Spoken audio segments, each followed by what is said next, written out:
Prezados ouvintes, prezados visitantes do nosso canal, nós temos recebido algumas correspondências, alguns e-mails e mensagens dentro mesmo do canal de pessoas, geralmente ateus ou céticos, que toda vida que nós damos uma resposta baseada na palavra de Deus, eles saem com aquela história de que mas a Bíblia não é válida, porque a Bíblia sabe que foi um livro 1000 vezes mexido e que alteraram a Bíblia, as traduções se perderam, os originais se perderam e, portanto, foi reinterpretada e ninguém pode garantir que essas interpretações sejam válidas, etc, etc, etc, e ficam dizendo essas besteiras, essas pataquadas por aí.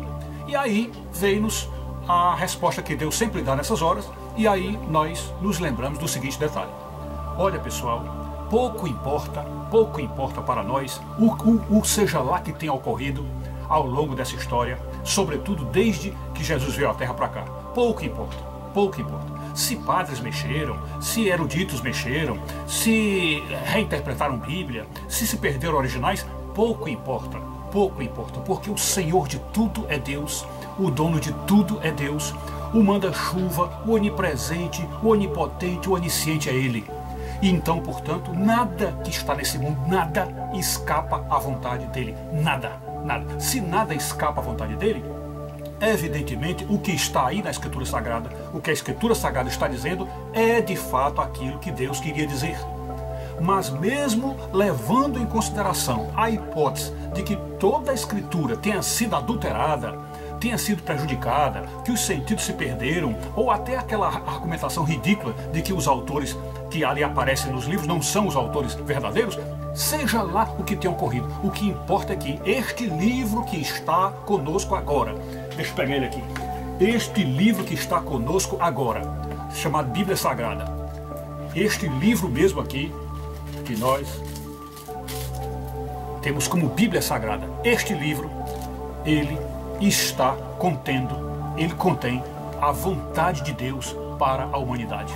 Então, mesmo que ao longo dos últimos séculos, ou talvez até dos últimos milênios, tenha havido adulteração na Escritura, de tal maneira que não se pode confiar nas fontes, não se pode confiar nos originais, e não se pode confiar no que está sendo dito aí, mas a vontade de Deus está explícita e expressa ali com bem clareza. E qual é a vontade de Deus? A vontade de Deus é quando Ele diz que amei-vos uns aos outros como eu vos amei.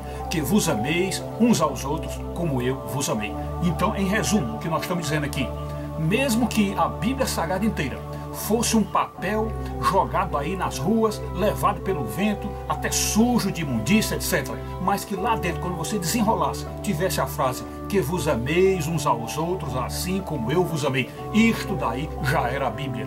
Isto já era a mensagem que Deus queria passar para a humanidade.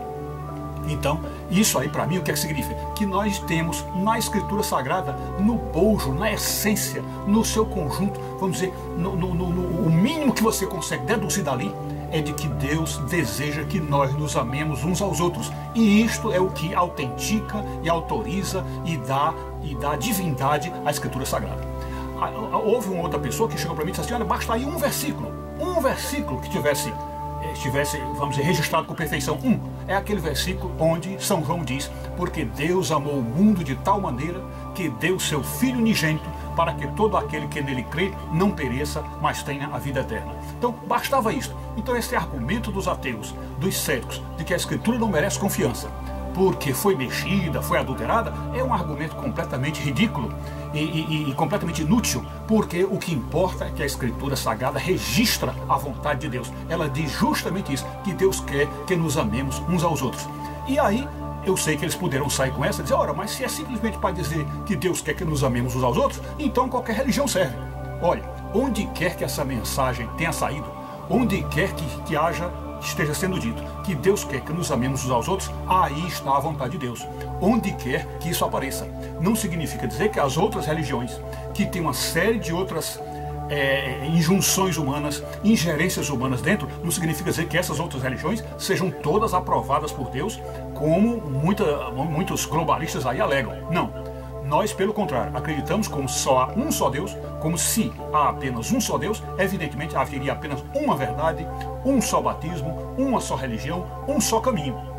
Então, para nós, achamos que de todas as religiões do mundo existe apenas uma certa. Mas, evidentemente, que se todas as religiões praticarem o bem e praticarem o mandamento que pede que nós nos amemos uns aos outros, o mundo estaria tão bom, tão perfeito, tão, vamos dizer assim, vamos dizer, ao agrado da vontade de Deus, que eu acho que dificilmente haveria condenação para alguém aqui na Terra, sem dúvida nenhuma. Mas o que é que tem ocorrido na Terra? É justamente o contrário. Os homens não se amam uns aos outros, os homens andam se matando, os homens destroem tudo, os homens acabam com tudo e simplesmente não fazem a vontade de Deus. Então, por isso é que a desobediência a Deus é flagrante, é absolutamente um estardalhaço, está na cara de todo mundo.